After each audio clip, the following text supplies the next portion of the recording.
nous allons terminer le travail qu'on a déjà commencé pendant ce deuxième semestre, donc le travail à distance avec la dernière série. Bien sûr, cette série sera consacrée à la correction. Bien sûr, cette vidéo sera consacrée à la correction de la série numéro 6. Bien sûr, vous savez, cette série concerne le modèle classique. Bien sûr, on va traiter dans cette vidéo des deux exercices qui figurent sur votre série. Voilà, on commence avec l'exercice numéro 1. Nous avons une fonction de production de type coque de glace, donc y égale donc k à la puissance a l à la puissance 1 moins 1, avec bien sûr y le niveau de la production, k bien sûr le niveau donc des facteurs capital, l le niveau des facteurs travail, a étant donc un paramètre constant. Bien sûr, nous avons une autre fonction qui caractérise cette économie, c'est l'offre de travail, qui est de la forme donc L à la puissance n, donc 1000 divisé sur. Qu'est-ce qu'on peut constater? D'abord, donc le facteur K étant bien sûr l'analyse classique considère que le facteur capital étant constant à court terme, et par conséquent la seule variable ici c'est le travail. Donc la fonction de l'offre de travail LS donc se compose donc de paramètres W et P. Donc W c'est le salaire, c'est le niveau de salaire nominal, P c'est le niveau de salaire, c'est le niveau général des prix. Donc W sur P donc représente ce qu'on appelle le salaire réel. Donc le salaire réel c'est le salaire nominal W rapporté au niveau général des prix P. D'accord. Donc première question consiste donc à calculer le niveau du salaire réel. Le niveau salarié, c'est-à-dire W sur P, donc ainsi que le niveau de l'emploi et la production, sachant que K est égal à 500 et le paramètre A est égal à 0,5. Donc d'abord, il convient de rappeler c'est quoi donc la condition d'équilibre du modèle classique. Donc d'abord, il convient d'écrire la fonction du profit. Donc vous savez, le profit bien sûr s'écrit recette globale moins masse salariale, qui est la seule variable ici. Donc le profit est égal à la recette globale qui est donc la quantité produite y fois le prix, ainsi que la masse salariale c'est W, donc c'est le niveau du salaire nominal fois donc L, c'est-à-dire le nombre de salariés. D'accord. Ça donc c'est la fonction donc, du profit. Donc bien sûr, il convient de rappeler c'est quoi la condition d'équilibre dans le modèle classique. Donc le profit, bien sûr, est maximum. Bien sûr, il s'agit d'une fonction qui atteint son maximum lorsque sa dérivée première étant nulle. Bien sûr, avec une deuxième condition sous-jacente, c'est-à-dire la deuxième dérivée doit être inférieure à 0. Bien, voilà. Donc première condition, donc il faut chercher la dérivée première donc de la fonction de profit par rapport à elle. Donc on cherche donc le niveau donc dans lequel cette dérivée est égale à 0. Donc c'est-à-dire on va essayer donc de dériver donc la fonction du profit par rapport à elle. Donc on obtient P y' moins W donc égal à 0 puisqu'on dérive par rapport à elle. D'accord. Cette fonction étant égale à 0 lorsque donc la dérivée première de profit étant égale au salaire réel. D'accord. Donc maintenant le travail à faire consiste à chercher donc la dérivée première de la fonction de production. D'accord. Donc nous savons que la fonction de la production s'écrit bien sûr k à la puissance a, l à la puissance 1 moins 1. Bien sûr à l'équilibre elle est égale, la dérivée première est égale à un salaire réel, c'est-à-dire W sur P. Donc la dérivée, bien sûr, la dérivée de cette fonction-là par rapport à elle, donc va donner lieu à cette écriture-là, c'est-à-dire 1 moins 1 fois k à la puissance 1, l à la puissance moins 1. Donc je vous rappelle ici, donc on fait la dérivée, on cherche la dérivée par rapport à la variable L, c'est-à-dire ici k à la puissance A est considéré comme une constante. D'accord. Si on fait la dérivation par rapport à L, donc il faut donc faire ressortir donc ce facteur là ici, donc 1 moins 1, k à la puissance A c'est constant, c'est fixe. Donc L à la puissance, donc la dérivée de cette écriture là, donc c'est L à la puissance 1 moins 1 moins 1, ce qui va donner donc moins 1. Voilà, donc c'est là. Donc je vous invite à réviser votre cours de mathématiques. Bien sûr, je sais bien que vous avez donc un cours de mathématiques pendant ce semestre-là. Donc tout simplement, il faut faire attention à la variable selon laquelle on fait la dérivation. Donc on fait la dérivation par rapport à elle. Tous les autres éléments autres que elle, ce sont des éléments constants. Voilà. Donc on continue donc notre travail. Donc bien sûr on remplace A avec sa valeur, K avec sa valeur, donc on obtient donc W sur P égale 1 moins 0,5 fois 500 à la puissance 0,5 L à la puissance moins 1. Voilà, donc avec bien sûr K égale 500 et 1 égale 0,5. Donc ça c'est là, donc c'est l'expression donc du salaire, du niveau de salaire réel. Voilà. Bien sûr, on va essayer donc de déterminer donc à travers cette condition d'équilibre l'équation de la demande au travail. Donc la maximisation du profit donc suppose donc pour maximiser le profit, il convient donc de produire, n'est-ce pas? Donc et pour produire, nous avons besoin d'un certain nombre de travailleurs, de personnes. De travailleurs. C'est-à-dire là, pour cet équilibre-là, il convient de déterminer le nombre de travailleurs nécessaires, le nombre de personnes qui vont être embauchées. D'accord. Bien sûr, on a WP sur P qu'on a déterminé tout à l'heure, c'est écrit 1 moins 0,5, 500 à la puissance 0,5, L à la puissance moins 0,5. Voilà, donc il convient, donc ça c'est le travail qu'il faut faire, il faut donc écrire. Il faut essayer maintenant d'écrire L en fonction de W sur P. Donc c'est-à-dire il faut déterminer donc la demande de travail en fonction du salaire. Et ça c'est le travail à faire. Donc retenez bien ça. Donc la détermination de l'équation de la demande de travail consiste à écrire L bien sûr LS, c'est-à-dire la demande de travail, en fonction du salaire réel. Lorsqu'on dit bien sûr salaire réel, c'est W sur P. D'accord. Donc l'objectif c'est essayer donc de simplifier tout ce travail là afin d'aboutir finalement à L en fonction de W sur P. Là c'est un travail purement mathématique. Donc qu'est-ce que j'ai fait ici? Donc L à la puissance moins 0,5 c'est W sur P divisé par le rapport, l'inverse de tous ces éléments là, d'accord? 1 sur tous ces éléments, 1 sur 0,5, 500 à la puissance 0,5. Par la suite, qu'est-ce que j'ai fait? Donc j'ai essayé d'éliminer donc la puissance 0,5. Pour cela, vous savez a à la puissance n, lorsque vous faites bien sûr le carré, vous allez donc multiplier donc la puissance par 2. Donc qu'est-ce que j'ai fait? Donc j'ai fait donc ici donc la puissance à la puissance 2 donc de L, c'est-à-dire L à la puissance 2, L à la puissance moins 0,5, tout à la puissance 2. D'accord, c'est pour ça donc on va multiplier 0,5 par 2, n'est-ce pas? Donc L à la puissance moins 1, donc tous les éléments de cette équation vont être rapportés à l'exponentielle 2, d'accord? Tout donc va être à l'exponentielle. Donc L à la puissance moins 0,5, tout à la puissance 2, W sur P à la puissance 2, l'autre partie donc à la puissance 2, d'accord? Qu'est-ce que vous remarquez là? Donc j'ai éliminé donc la puissance 0,5. Par la suite, qu'est-ce qu'il faut faire? Je vais faire l'inverse de cette écriture là. Donc à la puissance L à la puissance moins 1, c'est-à-dire 1 sur L. Donc je vais inverser tous les éléments de cette équation là. Donc L, donc ça va devenir L à la puissance moins 1, ça va devenir L. W sur P à la puissance, ça va devenir W sur P à la puissance moins 2. Et bien sûr 1 sur 0,5 fois 500 à la puissance 0,5 à la puissance 1 va devenir donc moins 2 à la puissance moins 2. Voilà, maintenant, en simplifiant, donc en calculant cette partie-là qui est une constante, on va obtenir donc cette équation-là.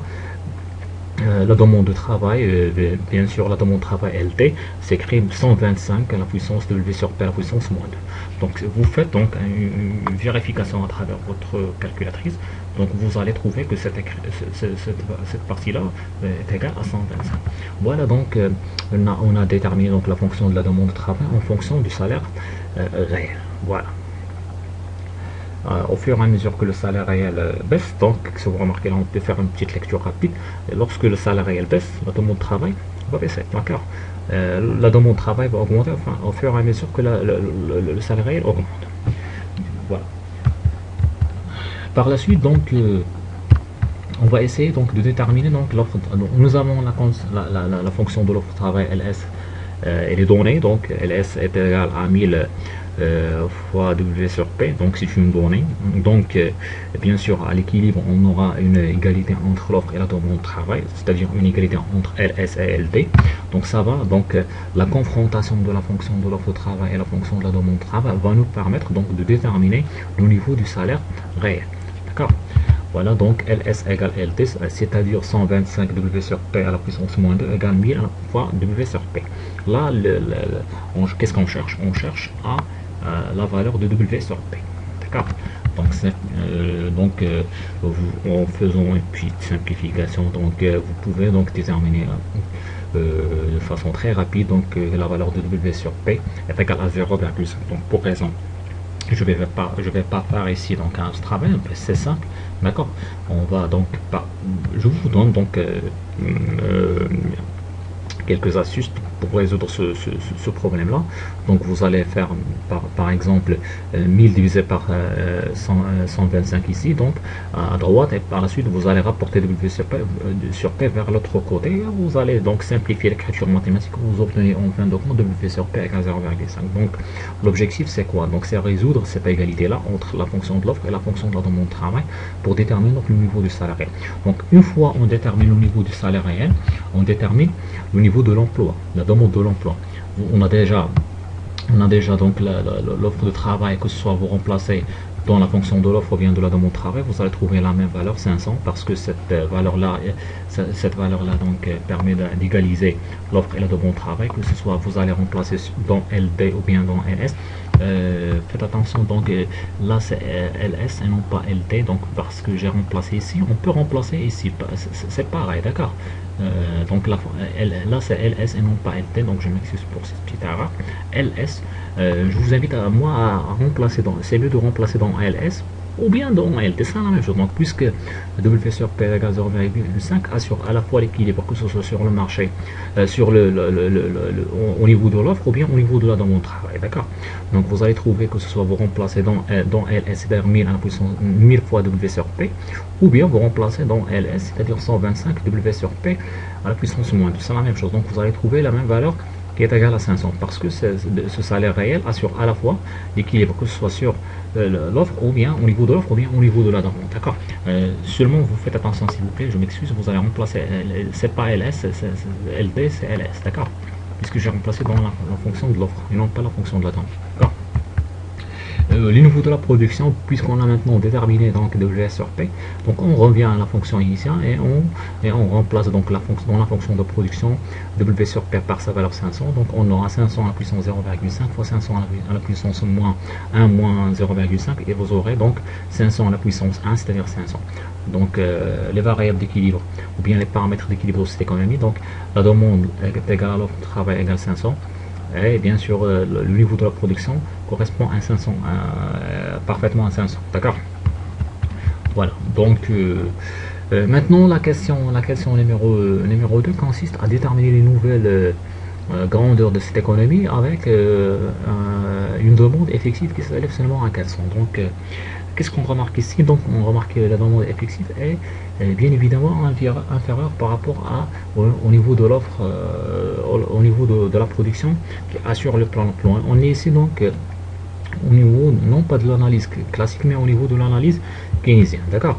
Donc si dans la question 1 donc on a supposé que l'entreprise maximise son profit sous une contrainte de la production, mais bien sûr sans pour autant subir des contraintes de débouché, parce que vous savez, selon l'analyse de Jean-Baptiste qu'on a expliqué dans la première série, les entreprises dans l'analyse classique, bien sûr, ne trouvent pas de difficultés pour liquider leur production. Et par conséquent, en vertu bien sûr de la loi des débouchés, d'accord, toute la production est finalement donc liquidée sans qu'il y ait un problème donc de surproduction, d'accord. Donc ça c'est l'analyse classique, mais pourquoi? Parce que les classiques avancent le postulat donc de la flexibilité donc que peut assurer le salaire réel, parce que le salaire réel détermine à la fois donc le niveau de l'emploi et par conséquent et par la suite le niveau de la production, hein, bien sûr dans une logique de plan d'emploi, et c'est la logique classique.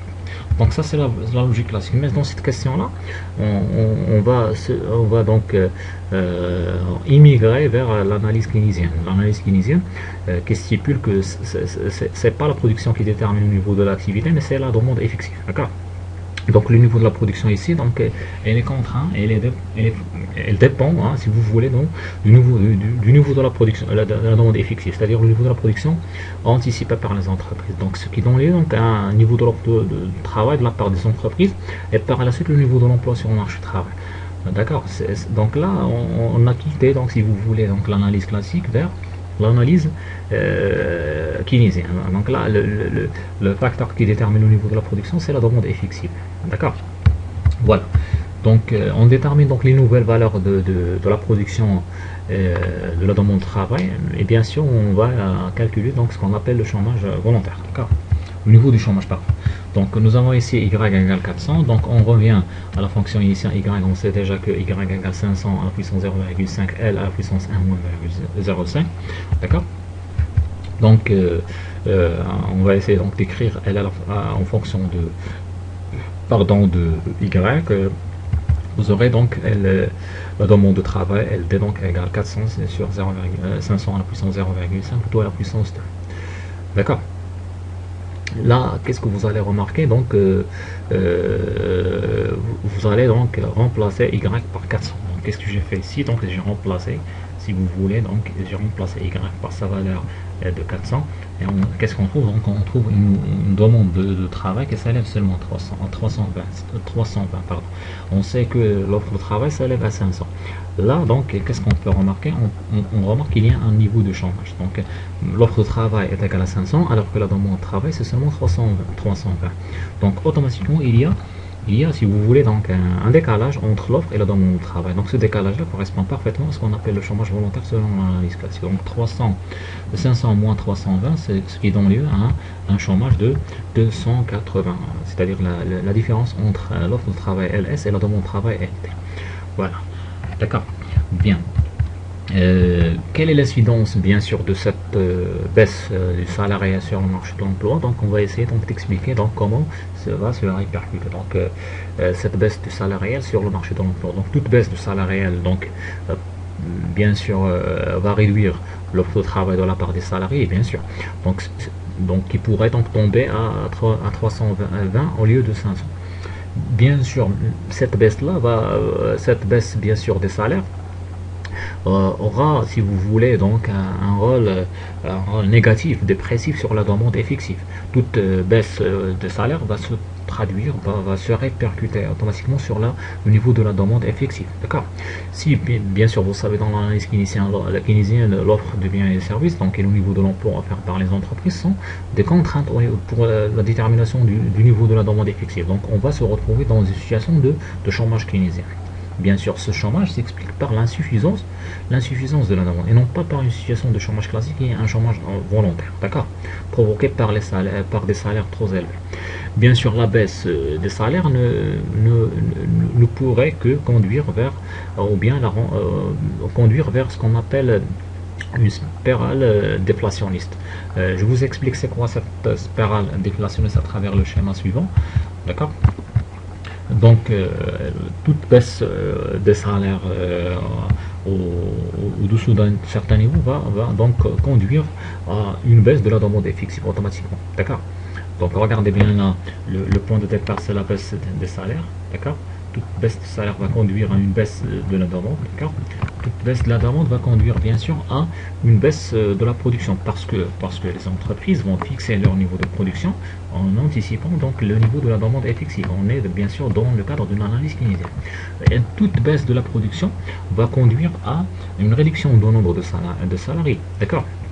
Toute baisse dans notre salaire va conduire donc à une baisse du niveau des salaires et ainsi de suite. On va se retrouver dans ce qu'on appelle une spirale déflationniste. Donc la baisse des salaires va conduire à une baisse de la demande, la baisse de la demande va conduire à une baisse de la production et ainsi de suite. On est dans le cadre de ce qu'on appelle une spirale déflationniste qui va conduire donc vers des effets pervers sur l'activité économique.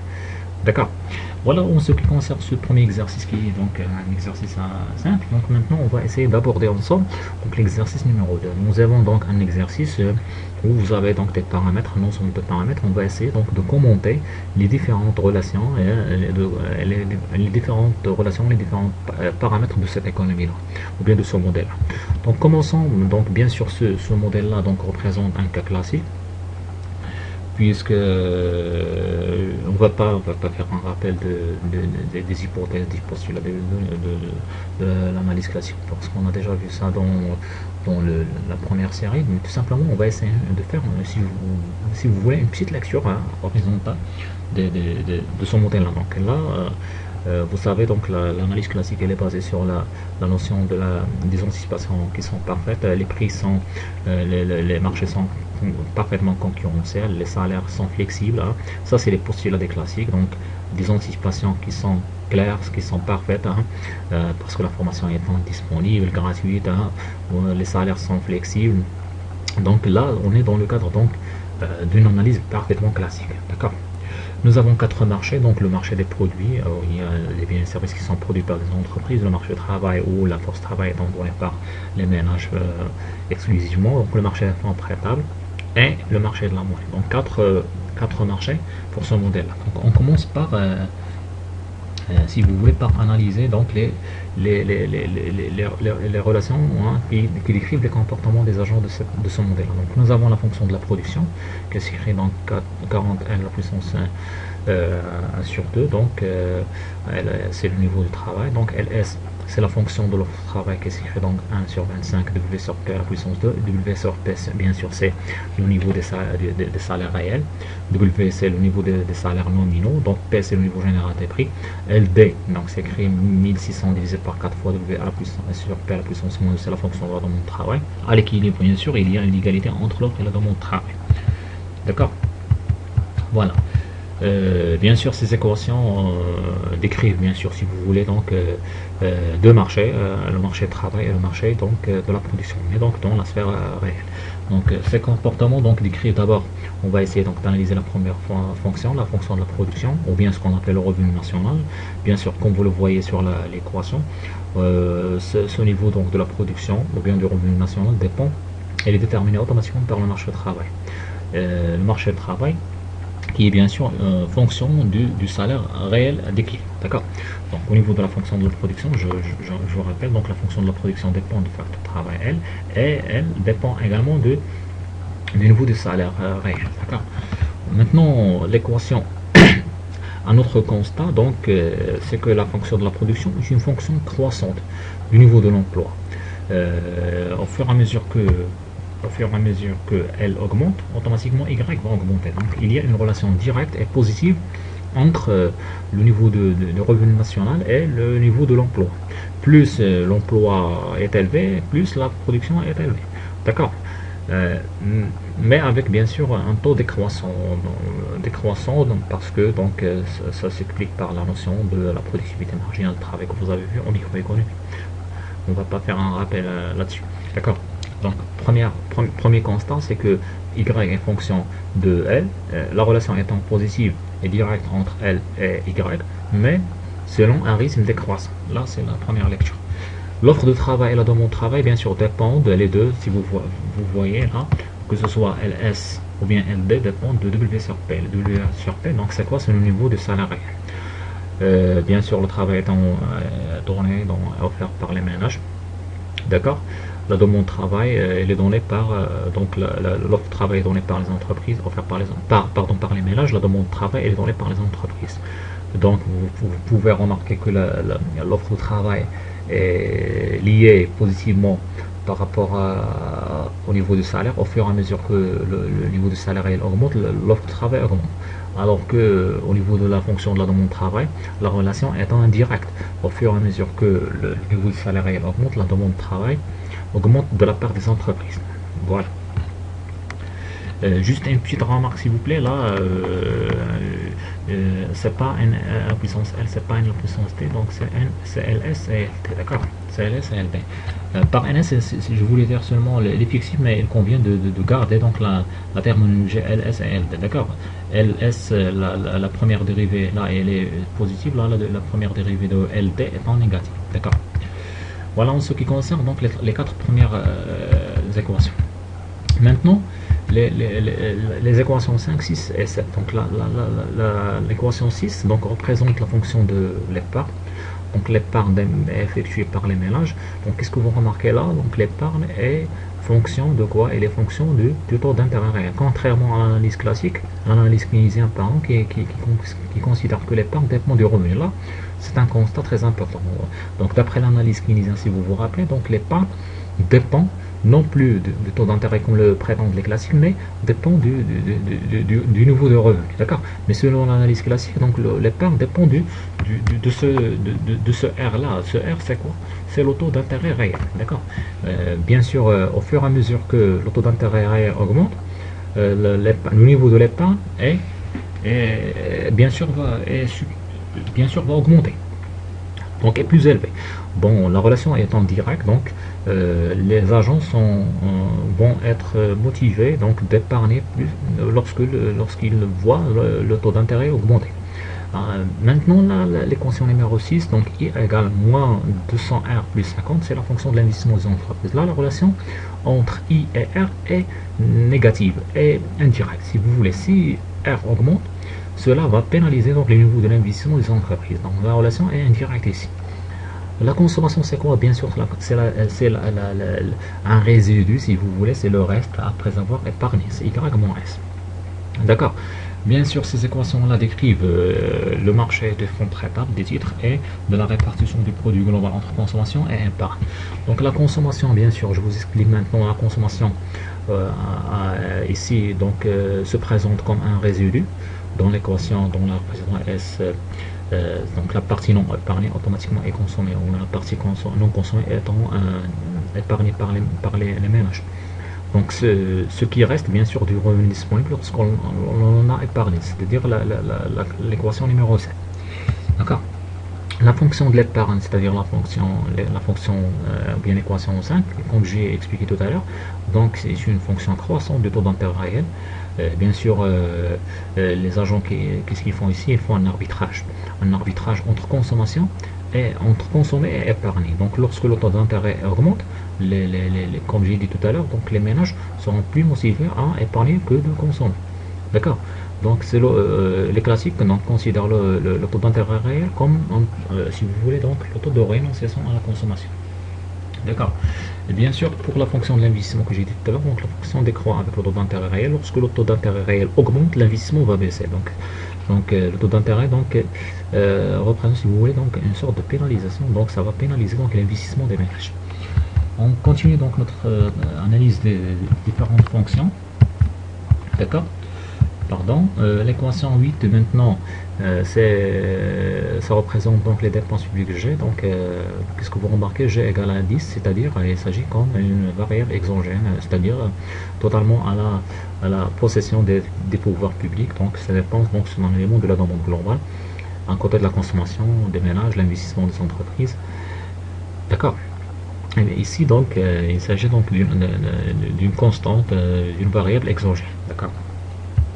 Voilà. Maintenant, au niveau du marché monétaire, nous avons la fonction de l'offre de monnaie MS qui est une variable exogène. MS égale 160, donc elle est possédée par le pouvoir public. Donc MS vers l'offre de monnaie étant une variable exogène. D'accord? La demande de monnaie de sa part, non. La demande de monnaie MT s'écrit 1 sur 2 PY. Donc qu'est-ce qu'on remarque? Je vais vous expliquer par la suite donc les composantes de la fonction de la demande de monnaie. D'accord? Voilà, il s'écrit donc MT égale 1 sur 2 PY. Donc à l'équilibre bien sûr sur le marché monétaire, MS égale MT égale l'offre de monnaie globale. D'accord? Bien sûr, ces équations décrivent le comportement sur le marché monétaire. Hein. Nous avons une offre de monnaie qui est exogène et fixée par les autorités monétaires. Généralement, c'est la banque centrale. D'accord? Bien sûr, maintenant je vous explique donc la fonction de la demande de monnaie. Donc la demande de monnaie MT dépend de quoi? Dépend du niveau général des prix, le P, d'accord, et du niveau du produit global, du revenu global. Donc, dépend de ces deux paramètres-là. Et nous avons une constante qui exprime bien sûr la quantité de monnaie nécessaire pour assurer donc les transactions de l'économie. Donc, vous vous rappelez donc l'analyse classique dont fait partie bien sûr l'analyse monétariste. Donc, MV égale PY. Dans cette situation-là, donc la constante V, donc c'est quoi? Donc cette constante-là est égale à l'inverse de la vitesse de monnaie. Donc dans l'analyse quantitative de la monnaie mise en place par Irving Fisher et Friedman. D'accord? Donc MV égale PY. Donc dans ce cas-là, donc V c'est l'inverse de 1 sur 2. D'accord?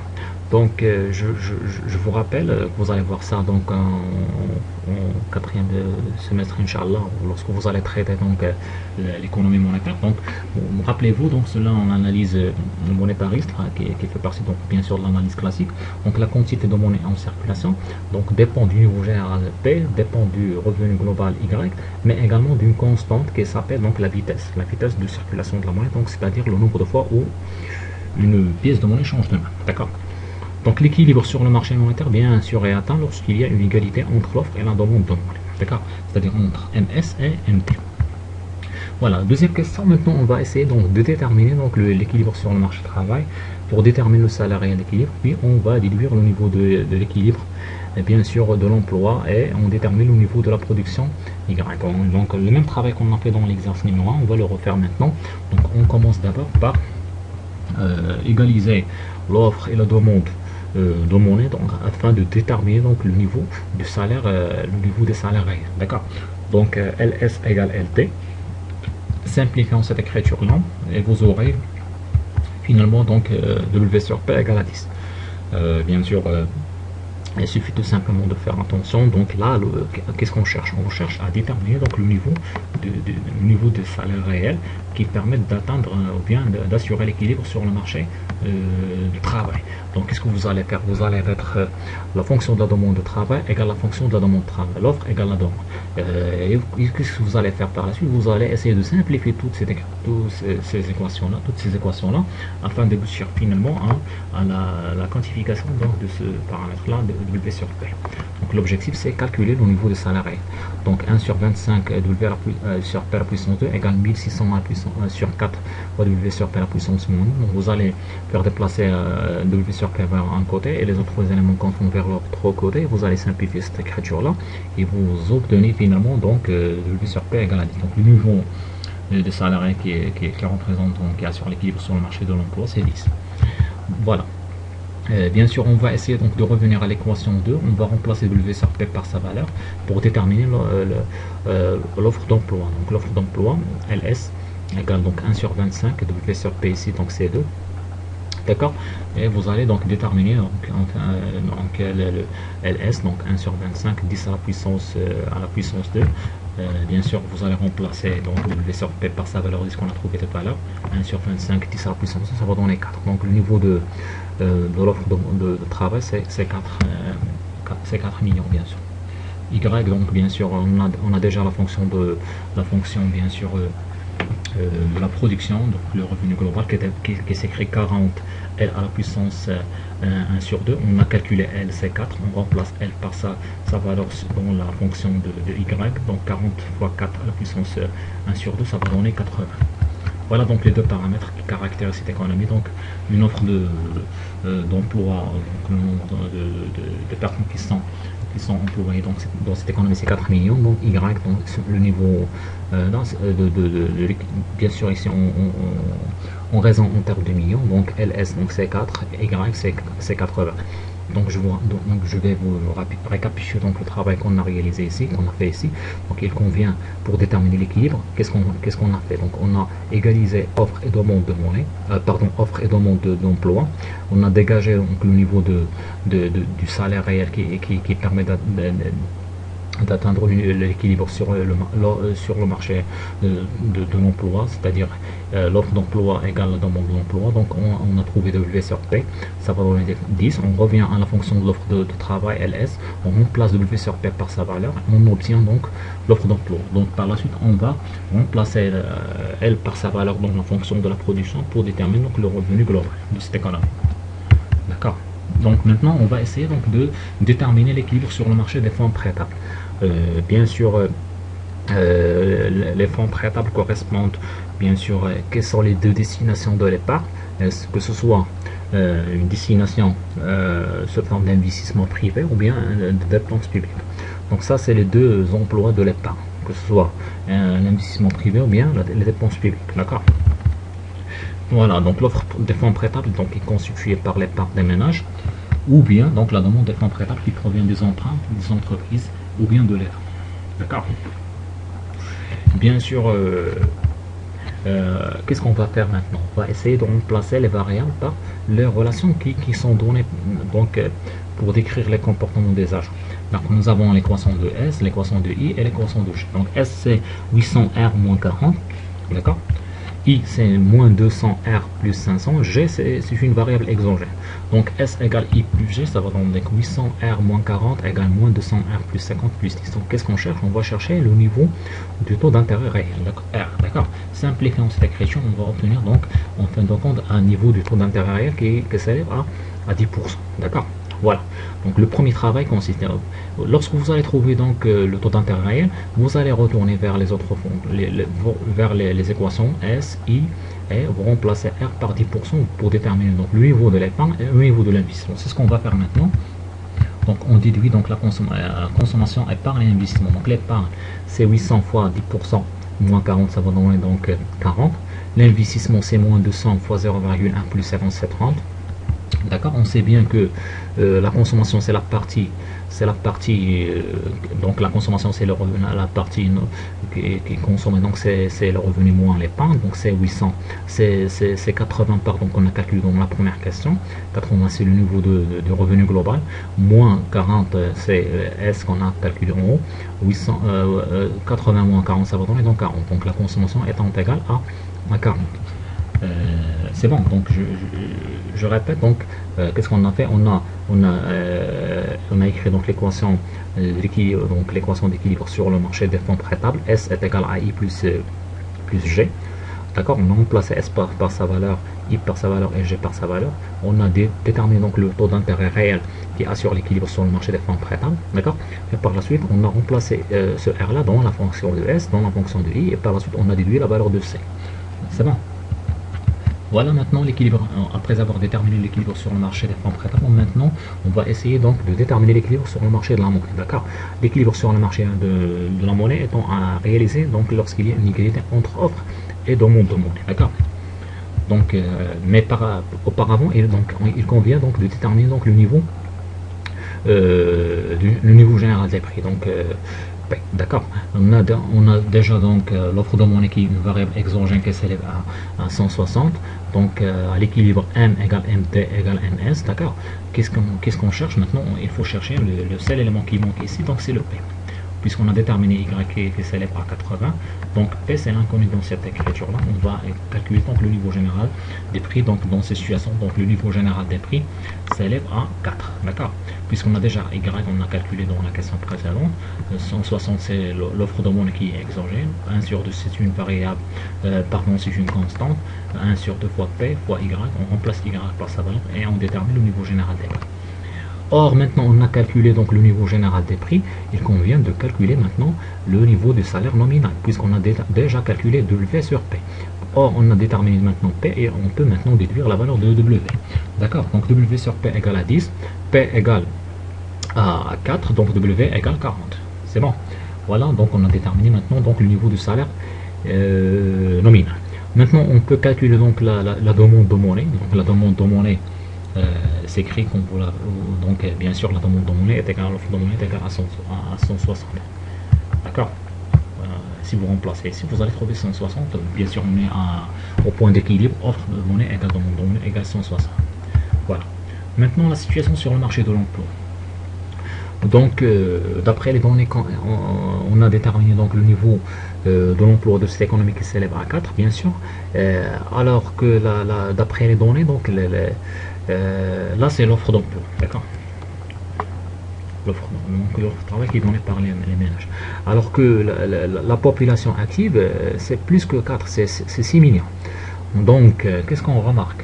On a une population active qui est capable de travailler, bien sûr, 15 ans et plus, c'est 6 millions, alors que l'offre d'emploi qui est donnée par les ménages, c'est seulement 4 millions. Donc là, qu'est-ce qu'on remarque? On remarque qu'il y a bien évidemment un niveau de chômage qui s'élève à 2 millions.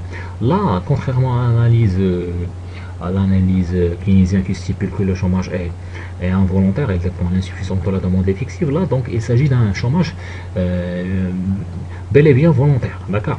C'est 6 moins 2, c'est 6 moins 4, c'est 2 millions, d'accord? Donc il correspond bien sûr à des personnes qui ne souhaitent pas travailler compte tenu de leur niveau salarial d'équilibre. D'accord? Là, c'est un arbitrage qui est fait par les ménages. Bien sûr, ils sont capables de travailler, mais ils ne sont pas capables de travailler compte tenu du niveau de salaire réel d'équilibre. Ils ne sont pas satisfaits, si vous voulez, du niveau de salaire réel et par conséquent ils ont choisi de rester sans travail. Là, il s'agit bien sûr de ce qu'on appelle ce qu'on appelle un chômage volontaire. Ils souhaitent bien sûr de travailler à un salaire bien évidemment supérieur par rapport au salaire réel déterminé à l'équilibre. D'accord? Bien, là on parle de ce qu'on appelle le chômage volontaire lorsqu'il s'agit bien sûr d'un chômage voulu par les ménages, bien sûr parce qu'ils ne sont pas capables à fournir leur force de travail en contrepartie d'un niveau de salaire réel qui est bien sûr inférieur par rapport au salaire qu'ils désirent. Voilà. Maintenant, quelle est l'incidence donc de l'instauration d'un salaire réel? Là, on va voir l'intervention de l'État dans cette situation pour fixer un niveau de salaire minimum à 12. D'accord? Bien sûr supérieur par rapport au niveau de salaire qu'on a déterminé auparavant. On va bien sûr voir quelles sont les incidences de la fixation d'un niveau de salaire minimum, que ce soit sur le marché du travail ou bien sur le niveau de production. Bien sûr, il s'agit d'une mesure qui fait partie donc des politiques sociales qui sont mises en place par l'État au niveau du marché du travail. Voilà, donc on calcule donc le niveau de travail offert par les ménages. Nous avons déjà la fonction de l'offre de monnaie, l'offre de travail LS qui s'écrit 1 sur 25 W sur P à la puissance 2. On remplace W sur P par sa valeur 12 et on obtient 5,76 millions d'individus qui sont capables de travailler. C'est pas qu'ils sont capables, mais qui sont offerts au niveau du marché du travail, qui sont prêts sur le marché du travail. Bien sûr, maintenant, pour le même niveau de salaire réel, on va essayer maintenant de calculer le niveau de la demande de travail effectuée bien sûr par les entreprises. Donc on a déjà la fonction de la demande de travail, 1600 divisé par 4 fois 12 à la puissance moins 2, ce qui donne lieu 2,77 millions d'individus. C'est un résultat bien sûr logique parce que au fur et à mesure que le salaire réel augmente, la demande de travail va baisser. Voilà, je récapitule. Pour un salaire minimum réel fixé par les autorités qui s'élève à 12, on a calculé le niveau de l'offre de travail qui s'élève à 5,76 millions d'individus. Regardez bien, lorsque le salaire réel a augmenté, l'offre de travail a augmenté. Par contre, chez les entreprises, le niveau de la demande de travail a baissé. D'accord? Qu'est-ce qu'on remarque ici? Donc on remarque qu'il y a un décalage bien sûr entre l'offre et la demande de travail. Parce que l'offre est largement excédentaire par rapport à la demande de travail. Donc le niveau de l'emploi va se fixer au niveau de la demande, c'est-à-dire 2,77. C'est le vecteur bien sûr, le vecteur qui détermine donc le niveau de l'emploi. Donc le vecteur sur le marché de l'emploi, c'est la demande de travail, ce qui s'élève à 2,77. On va calculer maintenant le niveau de chômage. Nous avons une population active qui s'élève à 6 millions. D'accord? La demande de travail, c'est seulement 2,77, ce qui donne lieu à une population en chômage qui s'élève à 3,23 millions d'individus. Donc 6, c'est la population qui est capable de travailler, c'est la population active. 2,77, c'est le niveau de l'emploi qui est fixé par la demande de travail effectuée par les entreprises. Donc il y a un décalage entre offre et demande qui donne lieu à un chômage de 3,23 millions d'individus. On va essayer donc de déflaquer, si vous voulez, ou bien de décomposer ce chômage en deux parties. Il y a bien sûr une partie qui est involontaire, bien sûr, qui correspond aux individus bien sûr, qui ont accepté, qui auraient accepté de travailler avec ce taux de salaire, mais bien sûr, le problème ne réside pas dans le salaire, mais réside dans l'insuffisance au niveau de la demande de travail effectuée par les ménages, par les entreprises, pardon. Je répète, lorsqu'on dit un chômage involontaire, le problème ici, ce n'est pas le salaire réel, mais c'est l'insuffisance de la demande de travail qui est effectuée par les entreprises. Donc là, on va calculer donc ce niveau de chômage involontaire. Donc c'est quoi? Donc c'est 5,76, c'est-à-dire le niveau de l'offre de travail effectuée par les ménages. 2,77, c'est la demande de travail effective effectuée par les entreprises. Donc la différence va donner lieu à 2,99 millions d'individus qui sont en chômage involontaire. Donc c'est-à-dire quoi? On peut commenter ce chiffre-là. Donc 2,99, c'est la population qui est capable et qui cherche un emploi, c'est-à-dire une population active, mais qui sont en chômage, dû bien sûr à l'insuffisance de la demande de travail exprimée par les entreprises. D'accord? Maintenant, c'est quoi le chômage volontaire? Le chômage volontaire, bien sûr, le problème ne réside pas dans l'insuffisance de la demande de travail, mais réside dans l'insuffisance du salaire minimum. D'accord? C'est-à-dire les gens qui n'ont pas accepté de travailler avec un tel salaire. D'accord? Là, c'est la population active, bien sûr, moins LS, moins 5,76. Là, c'est 0,24. Vous pouvez faire une petite remarque, c'est que si vous faites la somme des deux populations, des deux effectifs, c'est-à-dire 2,99 plus 0,24, vous allez trouver effectivement donc le niveau du chômage global, c'est 3,23 millions. Donc je répète, donc il y a un chômage involontaire qui résulte bien sûr de l'insuffisance de la demande de travail exprimée par les entreprises.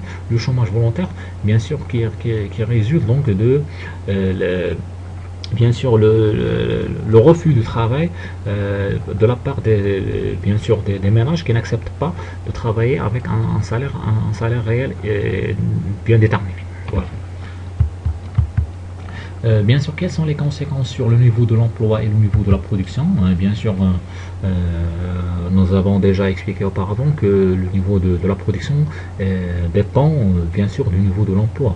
Si le niveau de l'emploi baisse, automatiquement le niveau de la production va baisser. C'est ce qu'on va vérifier maintenant. Donc on a déjà la fonction de la production qui s'écrit 40 fois y à la puissance 1 sur 2. Si vous remplacez, vous allez trouver 66,6, ce qui correspond à une baisse sensible, bien sûr, de 16,75% par rapport à la valeur initiale que l'on a trouvée dans la première question.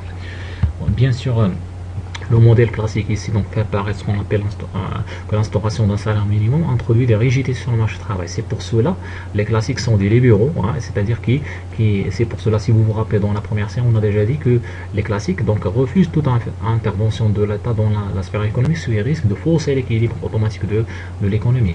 Regardez bien là, bien évidemment, on a illustré ce constat à travers un exemple pratique, parce que l'intervention d'un niveau de salaire de la part de l'État, de la part des pouvoirs publics, a conduit vers ce qu'on appelle une rigidité sur le marché du travail. Donc cette rigidité, bien sûr, a donné lieu à l'apparition de ce qu'on appelle un chômage involontaire, bien sûr.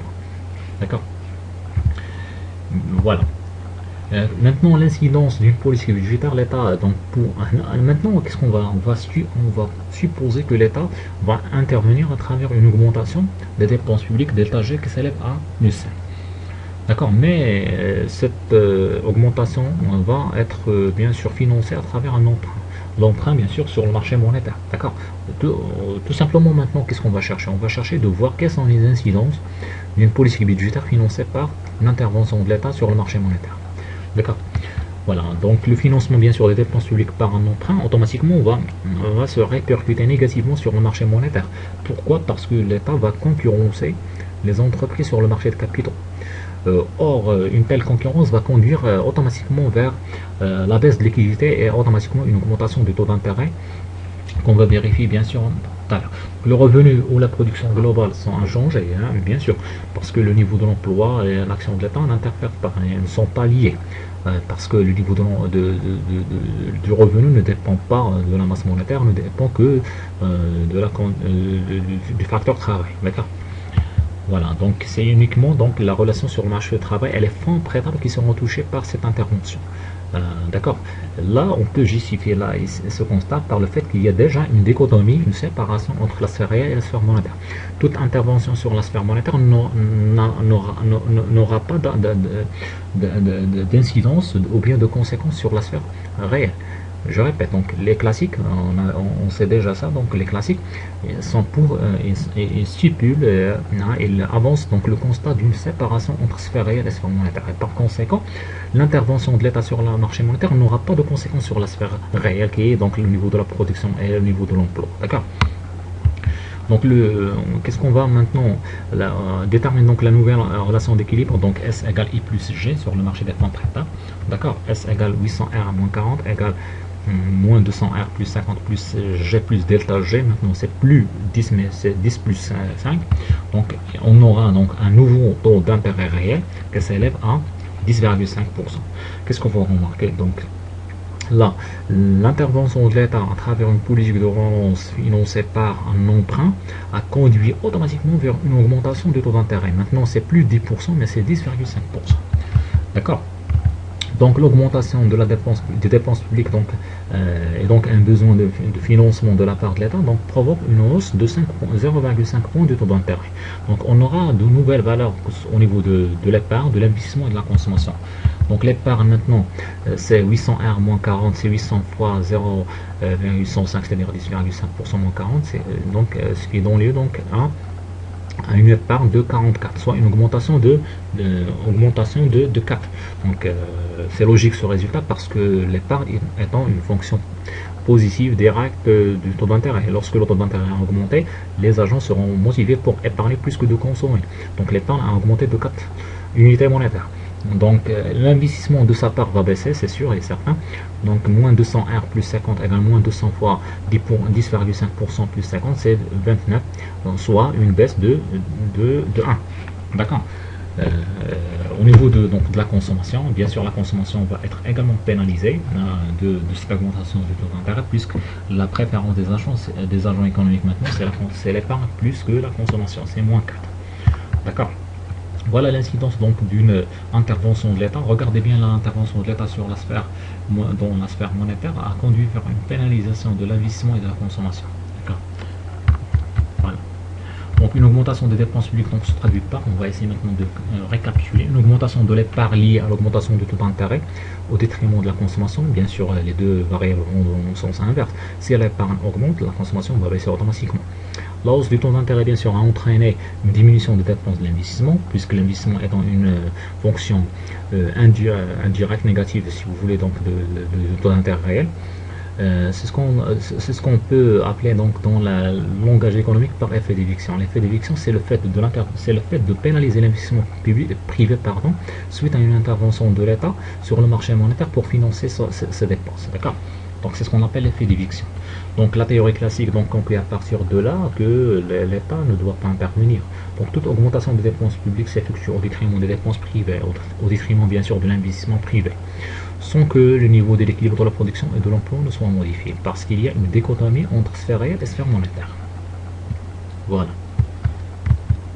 Maintenant, quelles sont les conséquences? Maintenant, on va essayer donc de voir quelles sont les conséquences d'une injection des moyens de paiement équivalent de 5 unités monétaires dans la sphère économique. D'accord. Voilà. Donc, maintenant, delta M égale 5. Donc, on aura donc une augmentation de l'offre de monnaie qui n'est plus maintenant 160, mais 160 plus 5, c'est-à-dire 165. Voilà. Donc là, on aura une nouvelle condition d'équilibre. Donc à l'équilibre offre de monnaie égale demande de monnaie. Donc on va essayer maintenant de voir quelles sont les conséquences d'une injection de la monnaie ou bien d'une quantité de monnaie supplémentaire dans l'économie. D'accord. Voilà. Donc on va essayer de chiffrer donc les conditions d'équilibre. À l'équilibre offre de monnaie égale demande de monnaie. L'offre de monnaie c'est 165. La demande de monnaie c'est 1 sur 2 PY. 1 sur 2 P Y c'est toujours constant, c'est 80. Alors, regardez bien là, on aura une nouvelle valeur de P. D'accord. Maintenant, qu'est-ce qu'on remarque? Rappelez-vous qu'on a calculé donc P dans la première question, c'est-à-dire le niveau général des prix, c'était 4. qu'est-ce qu'on remarque là? Que le niveau général a augmenté. Maintenant, c'est plus 4, mais c'est 4,125, soit une augmentation de 0,125. Qui dit augmentation de P, c'est augmentation du niveau général, c'est l'inflation, tout simplement. Donc, toute injection des moyens de paiement sans qu'il y ait une augmentation équivalente au niveau de la production va se traduire par une augmentation du niveau général des prix. C'est pour cela donc l'analyse quantitative de la monnaie est contre. Donc, pour les monétaristes sont contre une injection de la masse monétaire, donc sans qu'il y ait une augmentation équivalente du niveau de la production. C'est pour cela donc l'objectif principal chez les monétaristes, c'est la lutte contre l'inflation. Donc regardez bien là, toute injection de la monnaie supplémentaire dans l'activité économique s'est traduite automatiquement par une augmentation du niveau général des prix. Voilà. Donc ça c'est la conclusion qu'on peut faire. Donc commentaire, donc le recours à la création monétaire ne déclenche aucun effet sur l'économie réelle parce qu'il y a une séparation entre les deux sphères. Le seul effet donc est quand on est au niveau de la sphère monétaire, dans la mesure où la production reste inchangée, identique. Voilà. Donc la création monétaire ne va provoquer que ce qu'on appelle un phénomène inflationniste que j'ai expliqué tout à l'heure. Voilà, donc la hausse des dépenses publiques financées par la création monétaire a seulement un effet inflationniste parce que toute augmentation, toute injection de la monnaie a conduit donc une augmentation du niveau général qui a été mise en évidence par l'analyse classique. D'accord. Donc la mise en évidence de l'inefficacité de la politique monétaire n'est guère surprenante parce que déjà pour les classiques, là, il y a une séparation et une dichotomie entre sphère réelle et sphère monétaire. Voilà. On est donc à terme de cette vidéo, donc merci bien pour votre attention durant toutes ces vidéos là. Donc je vous laisse maintenant mon compte Facebook ainsi que mon email Mohamed Sader, donc ou bien l'email mohamed.sader.usmda.c.ma pour toute question, pour toute réaction.